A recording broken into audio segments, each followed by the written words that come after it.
تاریخ کی ایک ایسی قوم جنہیں بے شمار نعمتوں اور قدرتی وسائل سے نوازا گیا تھا۔ یہ لوگ لین دین اور تجارتی مرکزوں پر اپنی عورتوں کو کیوں لایا کرتے تھے؟ اللہ نے اس بستی میں کس نبی کو بھیجا اور انہوں نے ان کے ساتھ کیا سلوک کیا؟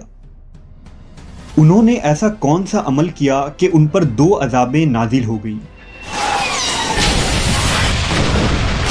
آج ہم اس صفحہ ہستی سے مٹ چکی ایک تاریخی قوم اصحاب ایکا کے متعلق جانیں گے۔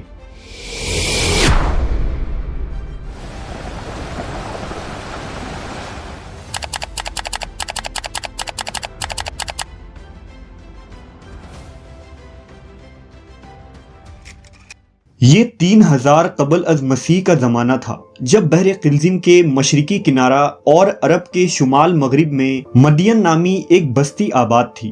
اہل مدین کا تعلق سلسلہ بنی اسرائیل سے نہیں تھا، بلکہ یہ قوم دراصل حضرت ابراہیم علیہ السلام کے صاحبزادے مدین کے اولاد میں سے تھے، جو حضرت ابراہیم کی تیسری بیوی قطورہ سے پیدا ہوئے تھے۔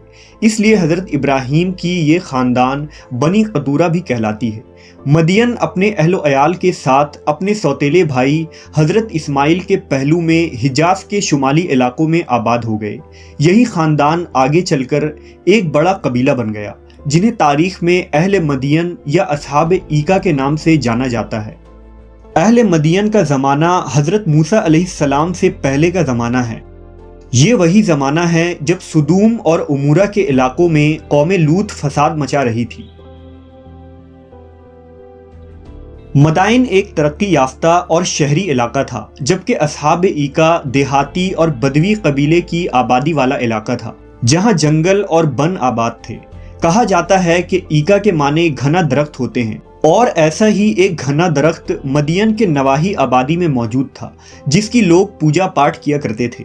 اس لیے ان لوگوں کو اصحاب ایکا کہا جاتا ہے، یعنی قبیلہ کی نسبت سے یہ قوم اہل مدین کہلاتے تھے، اور مذہبی نسبت سے یہ قوم اصحاب ایکا کہلاتی تھی۔ یہ ایک ہی قبیلے یا قوم کے 2 نام تھے۔ اس علاقے میں بہت اچھی آب و ہوا، سرسبز میدان، نہریں اور آبشاروں کی کثرت تھی، جہاں میووں، پھلوں اور خوشبودار پھولوں کے اس قدر باغات اور چمن تھے کہ اگر ایک شخص آبادی سے باہر کھڑے ہو کر نظارہ کرتا تھا تو اس کو یہ معلوم ہوتا کہ یہ نہایت ہی خوبصورت اور شاداب گھنے درختوں کا ایک جھنڈ ہے۔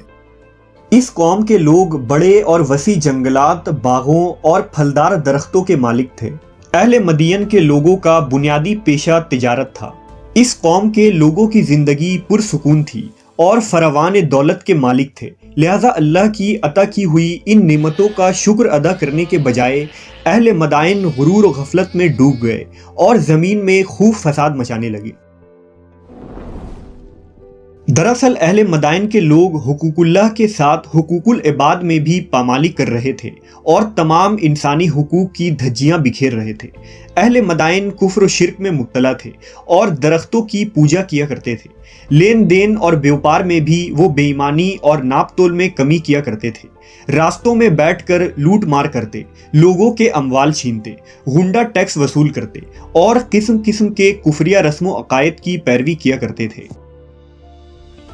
اس زمانے میں ہند، فارس، عراق اور یمن سے جو بھی تجارتی قافلے شام اور روم جاتے، انہیں مدائن کے علاقوں سے ہو کر گزرنا پڑتا تھا، لہٰذا اہل مدائن ان تجارتی قافلوں سے بھاری خراج یعنی ٹیکس لیے بغیر ان کو یہاں سے گزرنے کی اجازت نہ دیتے تھے۔ انہوں نے بین الاقوامی تجارتی راستوں پر اپنا قبضہ جما رکھا تھا اور قافلوں سے ٹیکس وصول کر کے خوب مال کماتے تھے۔ شاید اہل مدائن ہی دنیا کی وہ پہلی قوم تھی جنہوں نے ٹیکس لینے کے رواج کی شروعات کی، لیکن ان ٹیکس کی وصولی کے باوجود ان کے مال کی حرص کبھی کم نہ ہوئی، اور وہ لوگ ان راستوں پر گزرنے والے قافلوں پر حملہ کر کے انہیں لوٹ لیا کرتے تھے۔ روایت ہے کہ جس ایکا نامی درخت کی یہ لوگ پوجا کیا کرتے تھے، اس درخت کے آگے ہر 3 مہینے کے بعد ایک خوبصورت کنواری لڑکی کو ذبح کیا جاتا تھا اور اس کے سارے اعضاء کو الگ الگ کر کے دفن کیا جاتا۔ ان لوگوں کا ماننا تھا کہ اگر ایکا درخت کو دوشیزہ کی قربانی نہ دی گئی تو ہمارے کاروبار ختم ہو جائیں گے۔ اسی طرح زناکاری اور فحاشی کا یہ عالم تھا کہ انہوں نے اپنے بازاروں میں خاص انتظام کر رکھے تھے۔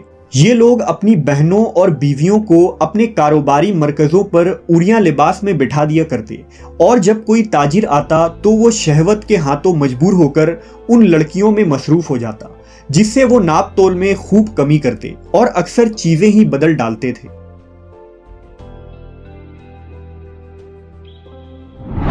لہٰذا اہل مدائن کی رشد و ہدایت کے لیے اللہ نے ان میں حضرت شعیب علیہ السلام کو مبعوث کیا۔ آپ کا تعلق اہل مدین سے تھا۔ حضرت شعیب کے والد کا نام میکائیل تھا جو یشجر کے بیٹے تھے۔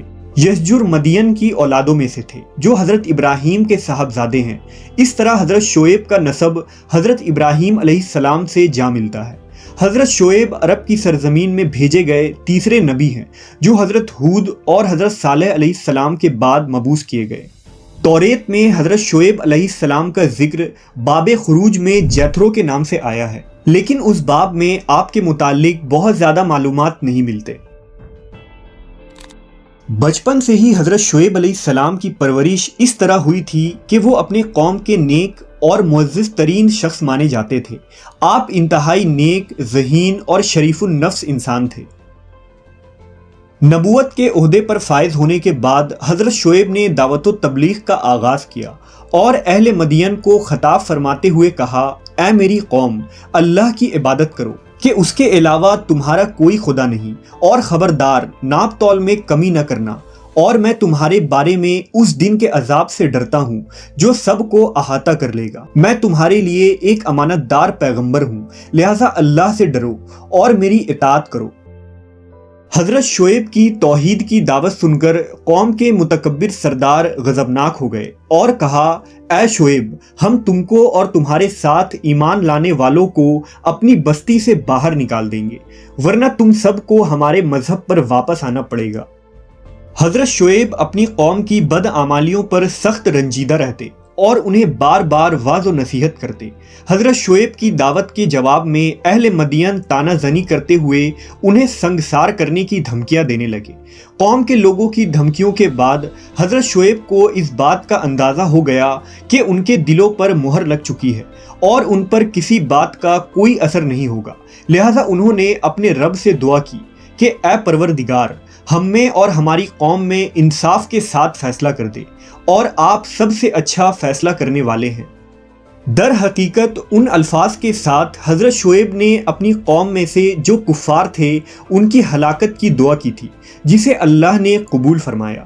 نافرمانی اور سرکشی کے پاداش میں قوم شعیب کو دو قسم کے عذاب نے آ گھیرا، ایک زلزلے کا عذاب اور دوسرا آگ کی بارش۔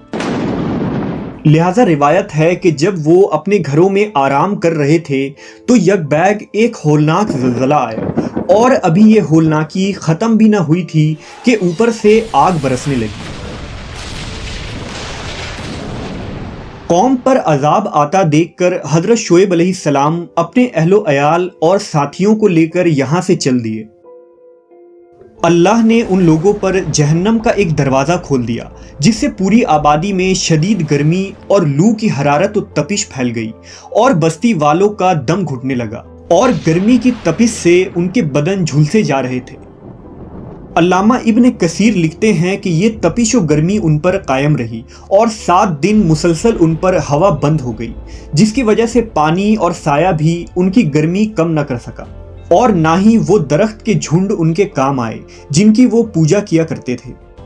زلزلہ آیا اور آسمان سے آگ برسی، جس میں سب کے سب ٹڈیوں کی طرح تڑپ تڑپ کر جل گئے، اور کچھ ہی لمحے میں سب کے سب جل کر راکھ کا ڈھیر بن گئے۔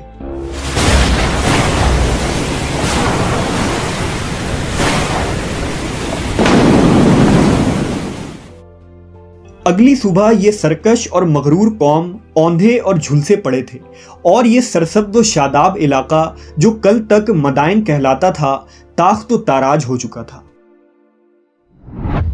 مفسرین نے لکھا کہ حضرت شعیب علیہ السلام مدائن سے ہجرت کر کے مکہ آ گئے اور آخر دم تک یہی قیام رہا۔